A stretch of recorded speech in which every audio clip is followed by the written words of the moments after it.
সম্মানিত দর্শক মণ্ডলী, আসিয়ার ঘটনাকে কেন্দ্র করে হিটু শেখ এবং তার ছেলে সজীব, রাতুল এবং হিটু শেখের স্ত্রী এই চারজনের রায় ঘোষণা হবে আগামী শনিবার 17ই মে।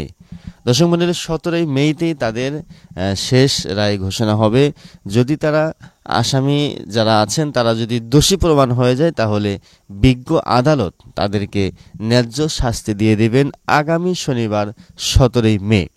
দর্শক মণ্ডলী, আসিয়ার বিষয়টি যেহেতু পুরা বাংলাদেশ ব্যাপী নয়, গোটা বিশ্বব্যাপী হয়ে গিয়েছে, এই জন্য এই চার আসামিকে সরকারের পক্ষ থেকে সঠিক তদন্তের মাধ্যমেই তাদের বিচারের আওতায় এনে বিচার করা হবে।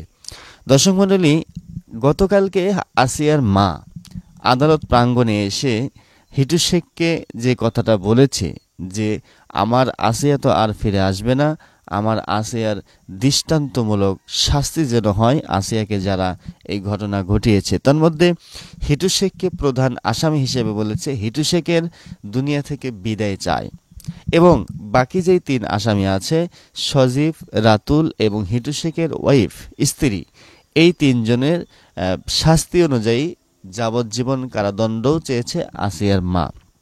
তো চলুন আমরা একটু আসিয়ার মায়ের মুখ থেকে আগে প্রথমে শুনে নেব যে আসিয়ার মা এই চারজনকে নিয়ে কি বিচার চাইলেন দেশবাসীর কাছে। আমরা এরপরে বিস্তারিত আলোচনা করে নেব।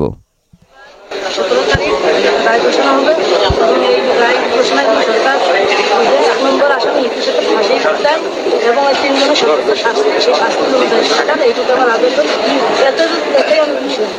দর্শক মণ্ডলী, এখানে হিটু শেখের বিষয়টি নিয়ে আসিয়ার মা বলতেছে যে আমার মেয়ে আসিয়াকে যে ঘটনা ঘটিয়েছে, আমি আমার আসিয়ার এই ঘটনার পরিপূর্ণ বিচার চাই রাষ্ট্রপক্ষের কাছে, সরকারের কাছে। সরকার যদি আমার আসিয়ার ঘটনার বিচারটা যদি করে তাহলে আমি এতেই খুশি হব, এটাই আমার জন্য যথেষ্ট হয়ে যাবে। দর্শক মণ্ডলী, এর আগে কিন্তু আসিয়ার মা একবার লাইভে এসে বলেছিল যে আমার মেয়েকে তো আর পাওয়া যাবে না, আমার মেয়ের যদি সঠিক বিচারটা হয় তাহলে আমি মনে করব আমার আসিয়া প্রতিটি মানুষের হৃদয়ে বেঁচে আছে, প্রতিটি মানুষের নিঃশ্বাসে আমার আসিয়া বেঁচে থাকবে। এমনটি কথা কিন্তু আসিয়ার মা কান্নাজড়িত অবস্থায় বলেছিলেন। তিনি বলেছেন যে হিটু শেখ প্রধান আসামি, হিটু শেখের সারা জীবন যেন দুনিয়া থেকে বিদায় হতে হয় সেই শাস্তি তিনি চেয়েছেন এবং বাকি আসামিদের যাবজ্জীবন চেয়েছেন। দর্শক মণ্ডলী, আসিয়ার মা কান্নাজড়িত মুখ নিয়ে আসিয়ার হৃদয় বিদারক কথাগুলো বলেছেন যে যার যায় সেই তো বোঝে, যেহেতু আমার আসিয়া নেই, আমি কিভাবে বেঁচে আছি আমার আসিয়াকে ছাড়া, এটা আমি ছাড়া আর কেউই বলতে পারে না। দর্শক মণ্ডলী, যেহেতু হিটু শেখের বিপক্ষে সাক্ষী দেওয়ার কথা ছিল 37 জন, আদালত প্রাঙ্গণ থেকেই বলা হয়েছিল 37 জন সাক্ষী প্রমাণ হওয়ার পরেই কিন্তু হিটু শেখের যেই বিচার ব্যবস্থা সেটি করা হবে। তো অলরেডি বেশ কিছু সাক্ষী আদালতে প্রাঙ্গণে সেদিন দিয়েছে। সাক্ষী যারা দিয়েছিল প্রায় উপস্থিত ছিল, তো তারা হিটু শেখের বিপক্ষে কিন্তু সাক্ষী দিয়েছে। ওইদিকে হিটু শেখের মাকে যখন প্রশ্ন করা হলো, হিটু শেখের মা বলতেছে যে আমার মনি হিটু এবং সজীব, রাতুল, আমার বেটার বউ, এদের তো আসলে কোনো সাক্ষী নেই, এদের পক্ষে কেহ সাক্ষী দিচ্ছে না, তাহলে কি আমার পুত্রবধূ, আমার ছেলে, আমার নাতি, এরা কি সবাই দুনিয়া থেকে বিদায় হতে হবে? আমরা কি কোনো বিচার পাবো না? দর্শক মণ্ডলী, এই মুহূর্তে এতদিন যেহেতু হিটু শেখেরা চুপ ছিল, কিন্তু এই মুহূর্তে কিন্তু হিটু শেখ, সজীব অর্থাৎ হামিদার স্বামী, তারা কিন্তু আদালত প্রাঙ্গণ থেকে যখনই বের হয় তখনই কিন্তু চিৎকার চেঁচামেচি করে বলে আমরা নির্দোষ, আমাদেরকে ফাঁসানো হয়েছে, আমরা কোনোভাবেই আসিয়ার এই ঘটনার সাথে জড়িত নয়, আমরা সেই দিন কাজে ছিলাম, আমরা কাজ থেকে 11টার দিকে এসে দেখি যে এই ঘটনা ঘটিয়েছে, তাহলে ঘটনাটা কে করলো? এই কথা বলে কিন্তু হিটু শেখ জোর আওয়াজে, হিটু শেখ এবং সজীব অর্থাৎ হামিদার জামাই আসিয়ার দুলাভাই, এরা কিন্তু বড় গলায় বলতেছে যে এই ঘটনার সাথে হামিদাই জড়িত, হামিদাকে আপনারা ভালোভাবে ধরেন, হামিদাকে ধরলে আপনারা মূল তথ্যগুলো পেয়ে যাবেন। আমরা এই ঘটনা করিনি, আমরা সেদিন বাড়িতে ছিলাম না। তাহলে এই ঘটনা কে ঘটালো? এই ঘটনাটা ঘটালো কে? দর্শক মণ্ডলী, এরপরের আদালতে হিটু শেখ জোর গলায় বলল আসিয়ার সাথে অন্য একটা ছেলের সম্পর্ক ছিল, তার নাম হচ্ছে আকাশ। দর্শক মণ্ডলী, আকাশের কথা বলেই কিন্তু হিটু শেখ চিৎকার চেঁচামেচি করে শুরু করে দিল। তাহলে কে সে আকাশ? এদিকে কিন্তু হিটু শেখের মেয়ে যেই তথ্য দিয়েছিল যে আকাশ নামের একটি ছেলে, তার সাথে হামিদার কথাবার্তা হয়েছে ফোনে, এমনকি সেই ফোনটা নাকি হিটু শেখের মেয়ের ফোন দিয়েই কথাবার্তা বলেছিল। এতটুকু বলেছে যে আকাশ আমার ফোনে হামিদার ছবি পোস্ট করেছিল। এখন হামিদার ছবি আকাশ পোস্ট করেছে, একজন একজনের ছবি পোস্ট করতেই পারে, কিন্তু এটার মানে কি যে হামিদার সাথে তার সম্পর্ক? দর্শক মণ্ডলী, এই কথাটা আপনাদের কাছে দিয়ে দিলাম, আপনারা এটা উত্তর দিয়ে দেবেন।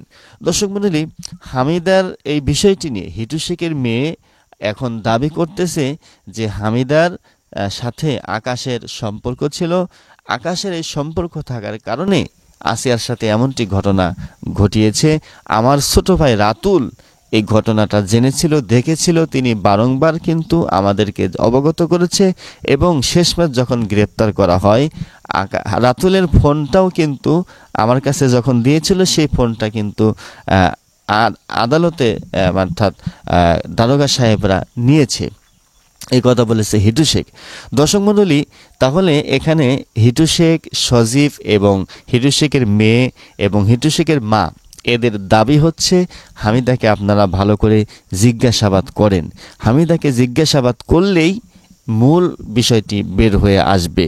তাহলে এখানে বিষয়টা কি কোনো রকমের কোনো কিছু ধামাচাপা হচ্ছে? দর্শক মণ্ডলী, বিজ্ঞ আদালত তাদেরকে যেহেতু গ্রেপ্তার করেছে, এখানে দুইটি কারণ হতে পারে।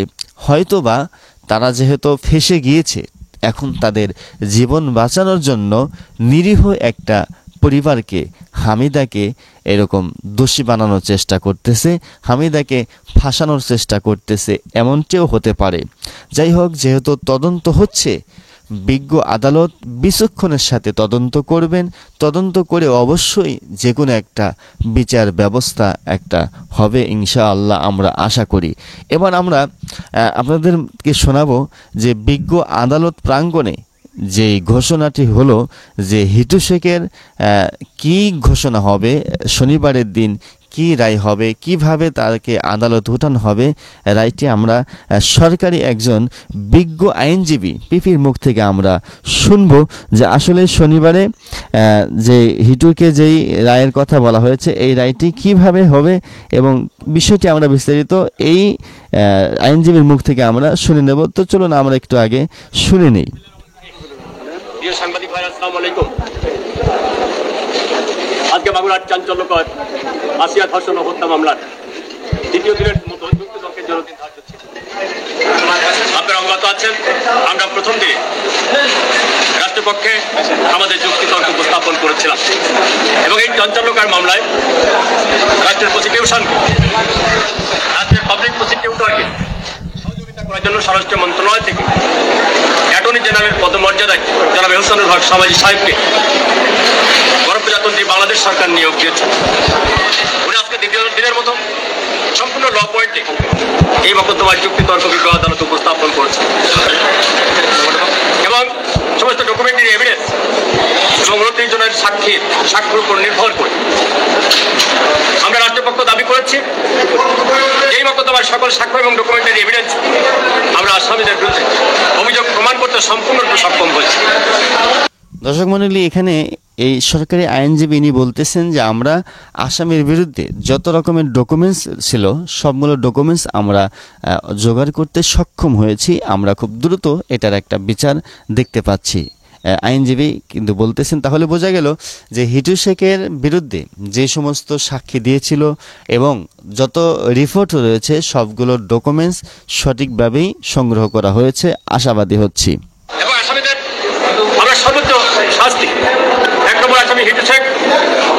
দর্শক মণ্ডলী, আমাদের সম্মানিত আইনজীবী ইনি বলেছেন যে 1 নম্বর আসামি হচ্ছে হিটু শেখ এবং হিটু শেখের সর্বোচ্চ শাস্তি এবং বাকি যে 3 জন আছে সজীব, রাতুল এবং তার স্ত্রী, এদেরকেও শাস্তি অবশ্যই হবে যেহেতু তারা এই কাজের সাথে জড়িত ছিল।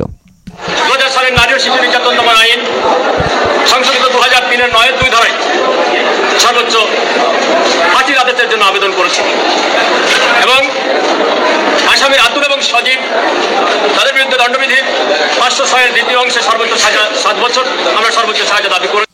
মানে সর্বোচ্চ সাজা দাবি করা হয়েছে 7 বছর, বাকি 3 আসামির, আর হিটুর একদম মৃত্যুদণ্ড দাবি করা হয়েছে। এবং এই মোকদ্দমায় আসামি জাহেদা যিনি তথ্য গোপন করে এই মোকদ্দমায় ঘটনা আসামি জাহেদা হচ্ছেন হিটু শেখের স্ত্রী অর্থাৎ হামিদা বেগমের শাশুড়ি। তার কি রায় হবে সেটাও জানিয়ে দিচ্ছেন। ভিন্ন খাতে প্রভাবিত করতে চেয়েছিলেন তথ্য গোপনের অভিযোগে তার বিরুদ্ধে 201 ধারার অভিযোগে আমরা সর্বোচ্চ শাস্তি দাবি করেছি।